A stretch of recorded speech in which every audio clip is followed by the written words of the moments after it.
Hi, everybody. David Fogel back with you, CEO of the Symphonina Foundation, back for another Symphonina Foundation podcast. And on this 4th of July special event, we have acclaimed pianist Jeffrey Biegel with us. Jeffrey, how are you doing today? I'm doing well. And yourself? Oh, well, it's July 4th. We have to be doing great. It's time for celebrations on a nice Friday, and I appreciate you getting together with me. I can think of no better person to be with us today. Jeffrey was the pianist on the Rhapsody in Red, White, and Blue that I believe you helped commission. Is that right? Yeah, that was my baby. Yeah, it's still ongoing. And it still is, right? Yeah. Yeah, we have 60 orchestras now, and it started 2 years ago with the Utah Symphony. The project itself, the idea started in like the November of 2019. And I just built it up during COVID and raised all the money for Peter Boyer's fee and the copying costs and the London Symphony recording, and was able to bring, now we have 60 orchestras part of this project, and most have been done, but there's still more, and we're still adding orchestras to 26, 27 for America at 250, and I've just brought on Greenberg artists with Jamie Greenberg to help me because it's getting to be a little overwhelming, and I need a little help because I have two other projects going at the same time. So you seem to have a lot of things. Crazy. Actually, two might be understating what we were just talking a little bit before we got started. You have a lot of things going on. But you did say you wanted to have Rhapsody in Red, White, and Blue performed in all 50 states. And I'm curious, how many states remain? We have all the states covered, and there's, I think, between now and the end of the exclusivity period for the orchestras, there are 13 states left to go. Okay. But we could still, you can play it with as many orchestras as you want that don't conflict geographically with each other because there's no buy-ins from the orchestras. They don't have to pay toward the fee. So we're not limited to only one state premiere, which is nice. I like it that way. That's great. Okay. Well, I highly encourage everybody to check it out online and check it out in person if you get a chance to. And Jeffrey's also, Jeffrey's, how long have you been playing piano? Let's see, honestly, I'm 64, so I started when I was 61 years. Yeah. It's my first language. Exactly. Yes. Exactly. So let's before we just go to the beginning, I think it's fair to say you were the featured pianist on the Grammy-winning piano concerto Spiritualist by Kenneth Fuchs with the London Symphony Orchestra. Back a few years ago, you were also a featured pianist on A Dream So Bright choral music of Jake Runestad, which was Grammy nominated, I believe, last year. We talked with Eric Holton earlier in our podcast series, who conducted that. So congratulations on all of your successes and your performances and such a career. And of course, the career is just getting started, as we say, right? It has a lot to go. Every day is like day one. Yeah. It's just an incredible thing. It's strange, but it's true. And somebody said, how many projects have you been part of that are new music? Most I've commissioned, but a few were written for me where, like Lucas Richmond wrote his piano concerto for me, which is beautiful. We recorded it with Pittsburgh Symphony, and I didn't have to raise the money for him to write it for me. He did it. It's a fabulous piece. Marjorie Rushi, also from South Bend, wrote a piece I stepped into premiere. So for the most part, I think there's altogether 31 projects over 25 years with 120 some odd orchestras. It's really nice to do. It's exciting to do it. I love playing all the standard rep too, because the new stuff makes the old stuff feel new to some extent. And really the goal is for this music to be accessible in 30, 40, 50 years from now. So the pianists have something to look back on, and they could say, well, we have 31 pieces here we could choose from the first quarter of a century, which is important. Yes, I think, of course, that resonates very well with the mission of the Symphonina Foundation, spreading the joy of symphonic music to young audiences and older ones all around the world, and inviting people to come listen to new things, as well as the greatest hits of all time, Mozart, Beethoven, Tchaikovsky, Haydn, the list goes on. But of course, we have great composers now too. So there you go. And I like doing music that's not just all in one genre. There's some pop stuff in there. There's a Monkeys concerto, a Baccarat concerto, and a Peanuts concerto. Kids love it. The adults love it. It's all based on the Guaraldi music. Yep. And a new Carnival of the Animals coming up called Animali Carnivali with new poems that Ann Hampton Callaway is writing and Daniel Pertu is writing music for. It's just such a broad audience, and I like it because you want to bring families into the concerts, young audiences and older audiences, just to hear new things. Absolutely. I have a friend who is a tennis pro. He's 22, I believe. And I believe he started playing tennis when he was 3 with his dad, just his dad dropping balls to him on a tennis court. And by the time he was 10, I think he was winning our local open level tournament, and he's on the ATP tour now. So I think back to you must getting started at 3. Somebody must have had an ear for what your talent was even before most people would start banging away on a piano, let alone playing it. How did that happen for you? You're right about stuff. Yeah, anything we do when we're very little sticks longest. My two sons, I mean, they're different professions, but they started tennis when they were like 2 and 3, and they play together now. It's something that stays with you. Yeah. I think the music was part of me when I was that young because my oldest sister played piano and took lessons, and it inspired me somehow because I went to the piano to try to imitate what I heard. Wasn't always successful, of course, but there was something there that triggered that musical response within me. But the 3-year-old thing is, I mean, I couldn't hear until I was 3 because I had surgery at age 3 uh, to do what was called surgical laryngotomy, as my mom would tell me. Hmm. And they poked the eardrum. They went in, poked the eardrum, released the fluid, and that made the eardrum vibrate properly. So that's the history of that. So I couldn't really hear well until that time, and I wasn't speaking. Yeah, I was I going to say it would must have affected everything grunt. for you growing up then. I must have understood things on a very superficial level. Some words made sense, others did not. Mhm. Because I remember after that surgery being in the um, hospital bed. I remember this like yesterday. Mhm. And the nurse told me to turn over on my back. I didn't know what that meant. Mhm.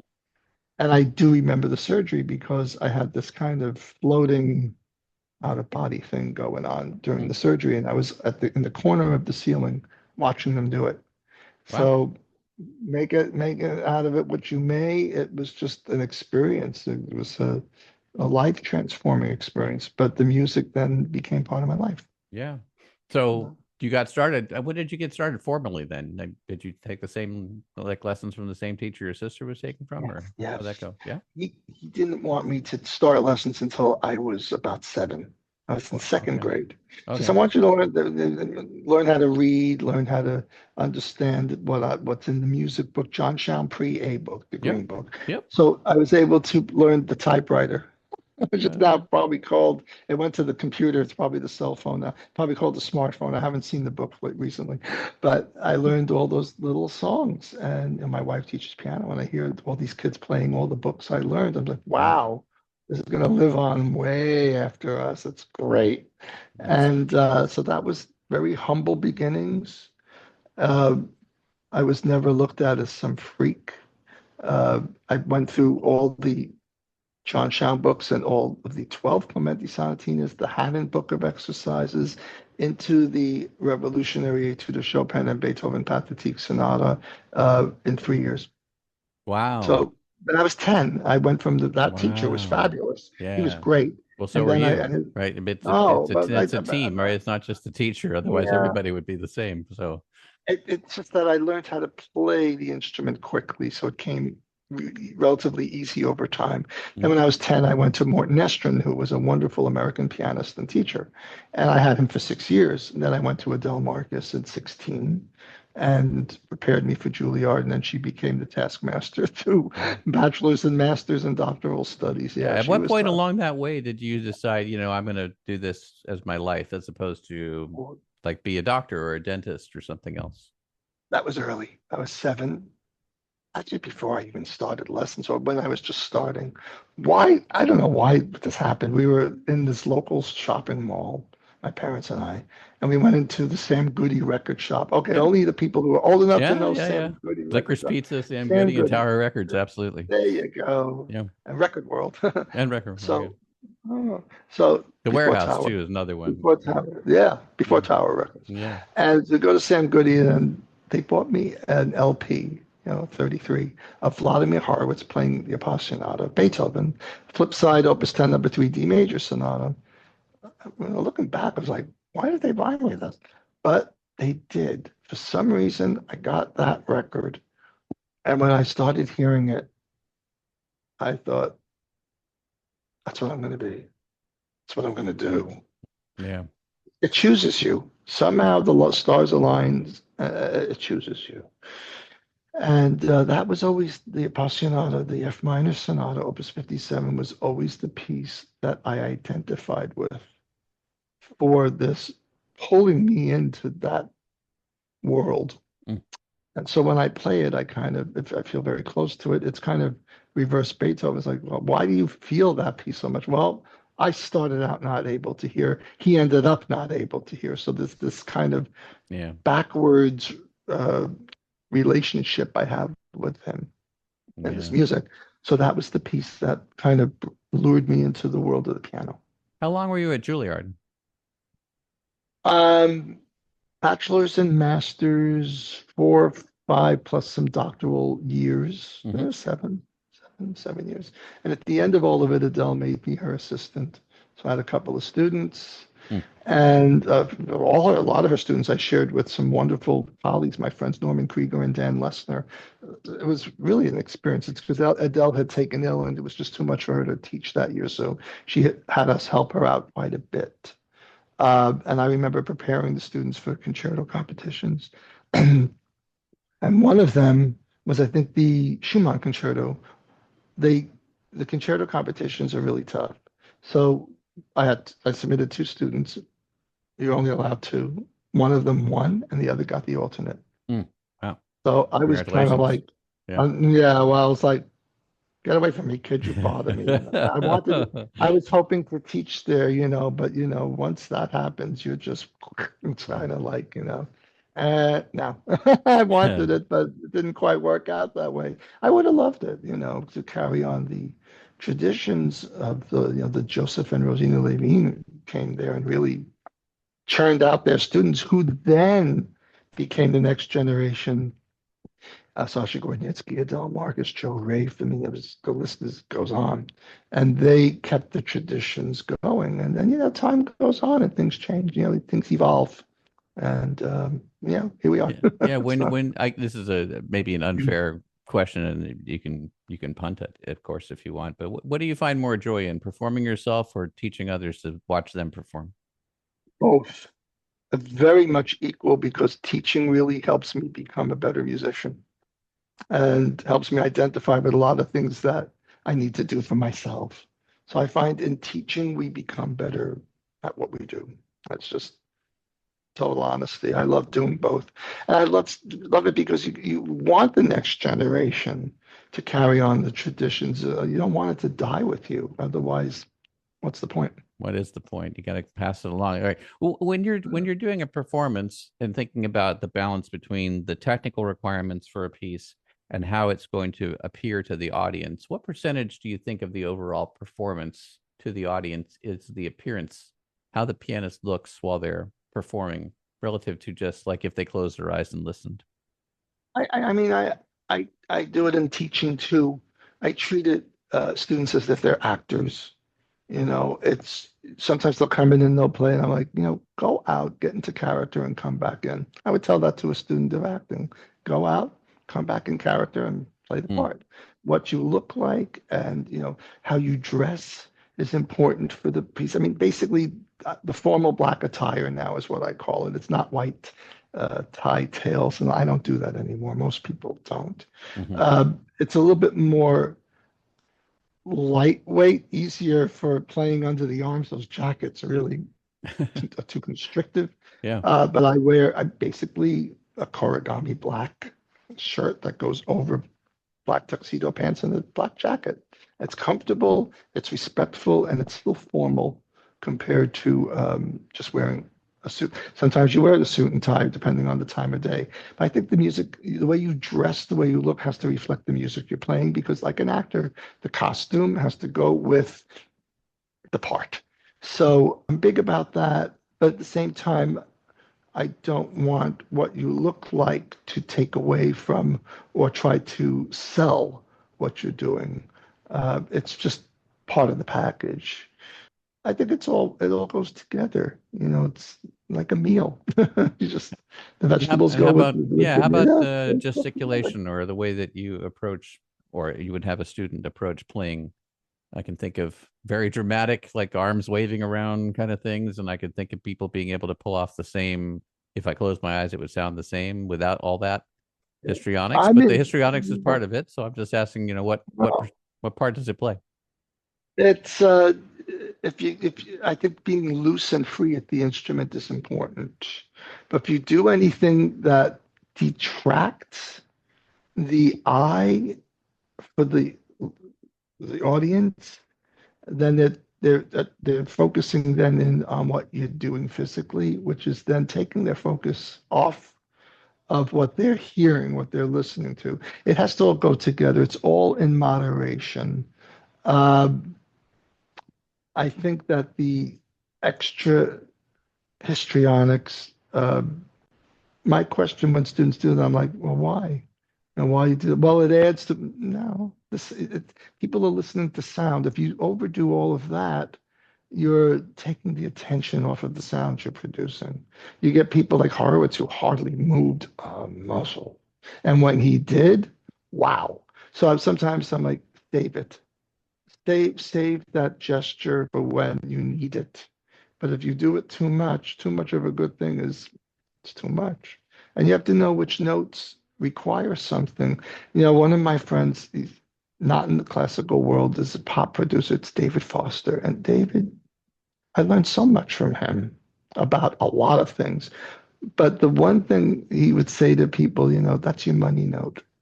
Hmm. You know, and I would tell students, is like, they're like running off of a note or something. I was like, you need to sit on that note a little longer. You have to like make the audience catch their breath because most of the time when I tell students about tempo, it's about not the histrionics. That just takes away from everything.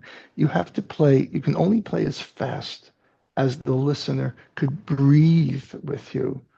And if you play too fast, I was once playing something for Adele Marcus, and she said, and I just maybe too fast. She says, "You may think it's exciting, but not for me." I said, I can't keep up with that. I said, it's too fast.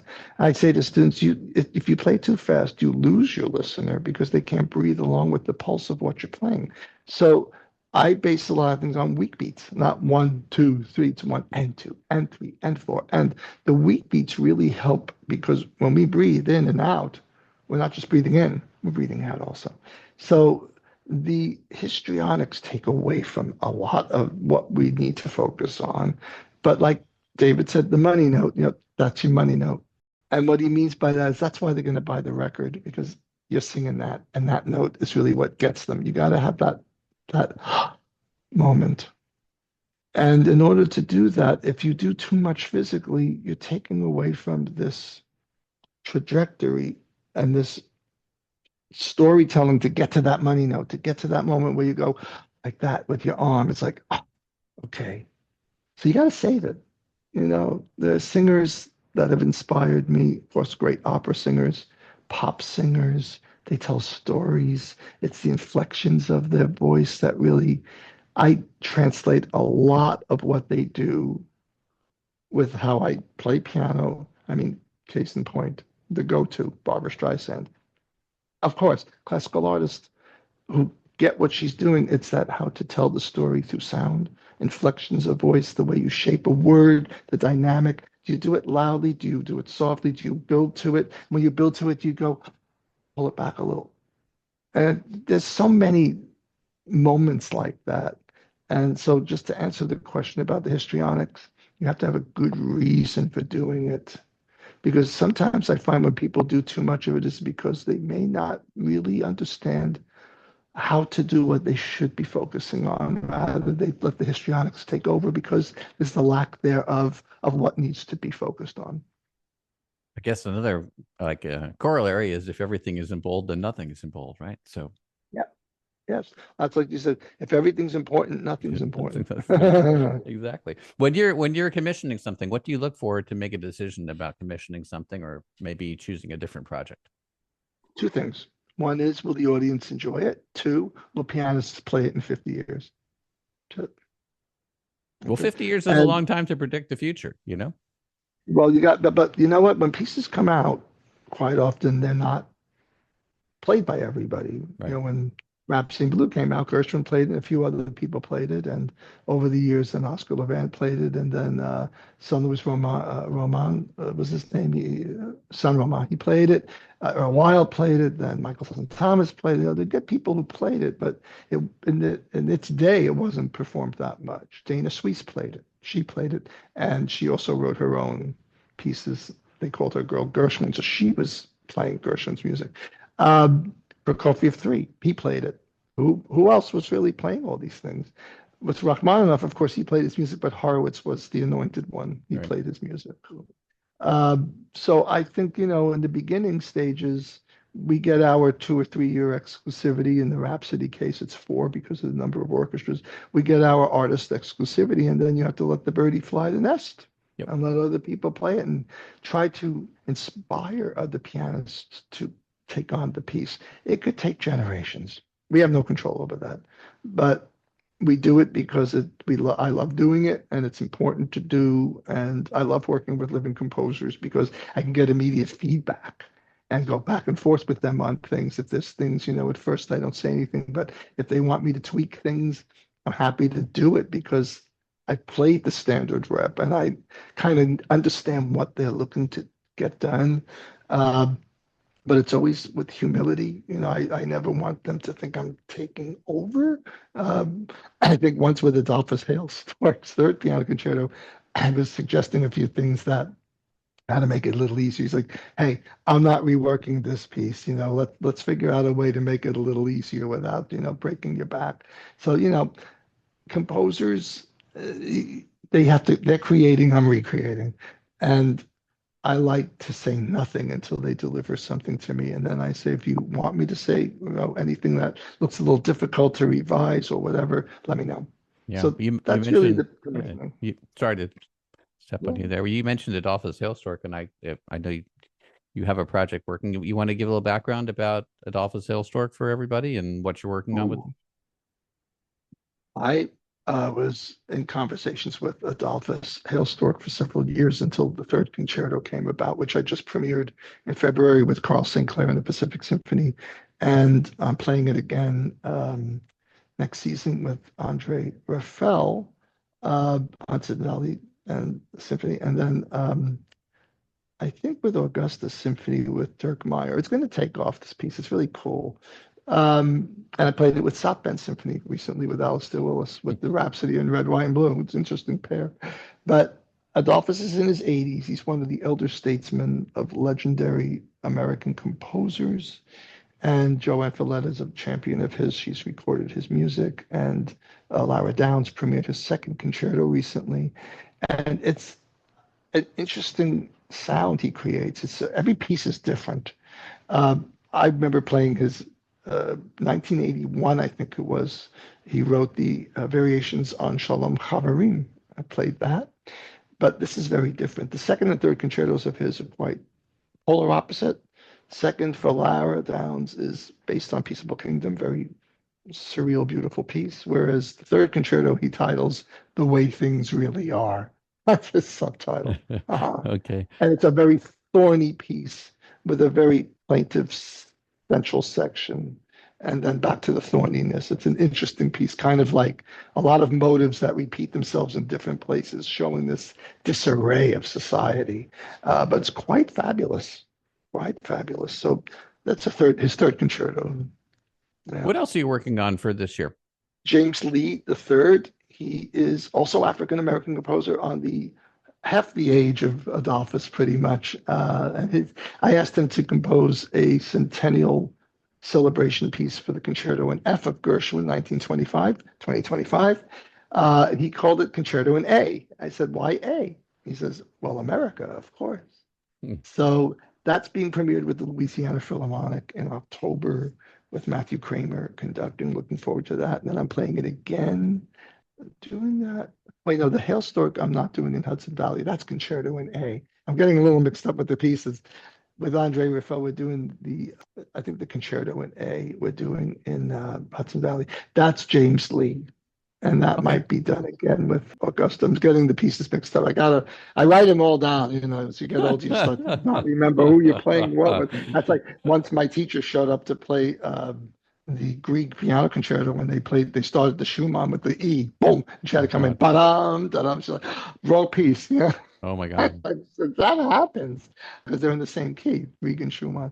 So that, and also playing the world premiere of Melissa Manchester's concerto called Awake with the Endless Mountain Music Festival. Stephen Nice. Gunn. When is that?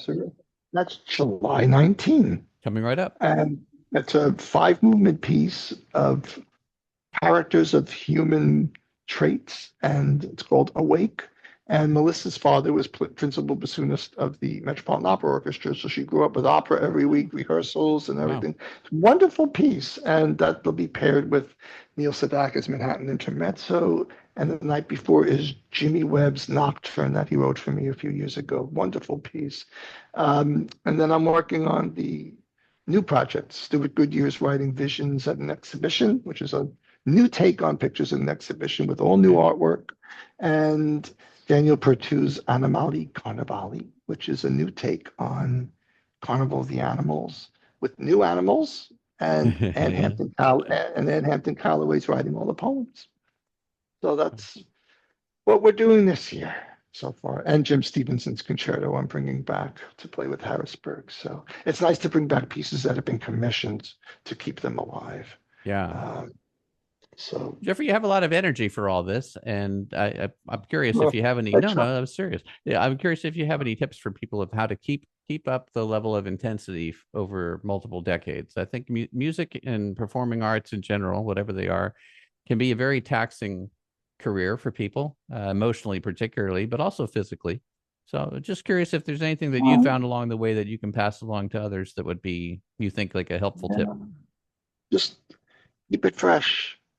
Keep it alive. Don't do the same thing too much all the time, because it's like don't eat the same breakfast every day. Yeah. Variety is important. The work ethic has to stay high. The humility has to be, I didn't say humidity, it's warm. The humility has to stay. I mean, when I go to composers and we talk about projects, I mean, Adele Marcus taught us, you are the servant of the Lord here. The music is it. This is, Yeah. So I say to them, this is not about me. And sometimes I say, this is not about you. It's not about us. It's about bringing new music into this evolution of music so that future generations also have it to perform. You want your music performed in the future. Yeah. So it's just keep your head above water. Don't let other people get you down. There's lots of no, there's lots of being ignored. There's lots of just ego stuff that you have to deal with, and you just have to let it. The one I learned a really cool line that I used to think, oh, how do I deal with this? What am I going to do? How do you? I don't know how I'm going to handle this. And I thought, oh, it's not my problem. If people treat you a certain way or whatever, it's like there's a line in this movie which I love called "The Devil Wears Prada." Everybody's seen this, right? And when the girl comes in, Nigel, I don't know what to do. She hates me. He's like, and this is my problem because, oh, wait, this is not my problem. I love that. Yeah. And you just have to, after a while, you get to know who's on your side. You get to know your friends. You get to say, well, they get it. And I learned that also from David Foster. I was once at some event and he introduced me to people and he said to me, he's one of us. I get it. We're here to help each other. Right. We're here to make music. We're here to bring the best version of that person we can out of somebody. And that's not easy to do. And with composers too, or poets or whatever they may be, it's being humble enough to be careful enough to still maintain respect for that person and get the best out of them you can, because it's about the product.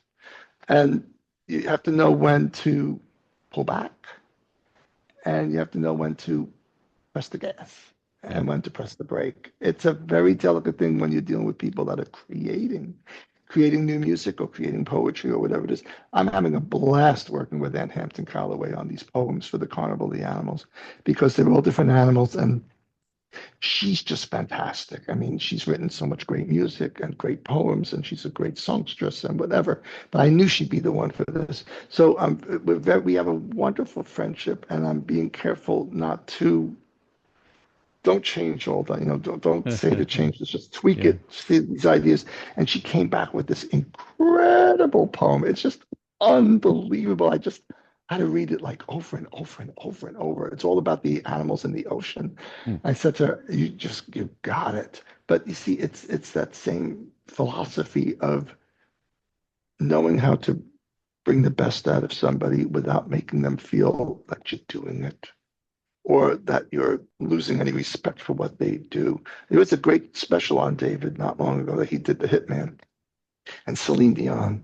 Oh, she was saying, he just didn't stop. I said, you're killing me, that note. How I can't get that note. I mean, she finally got the note the way he heard it in his head. She could do it.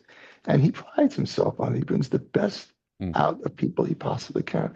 And that's important. But then we work together, and it really, you bring out some really great results from it. And that's when you're dealing with all the new music. That's the thing. When I'm playing Beethoven or Bach and all that, I have to try to bring out the best I can of myself or my students. Because I cannot call Beethoven and say, is that right? All you can do is look in the mirror, right? You got to bring it out of yourself, right? Yeah.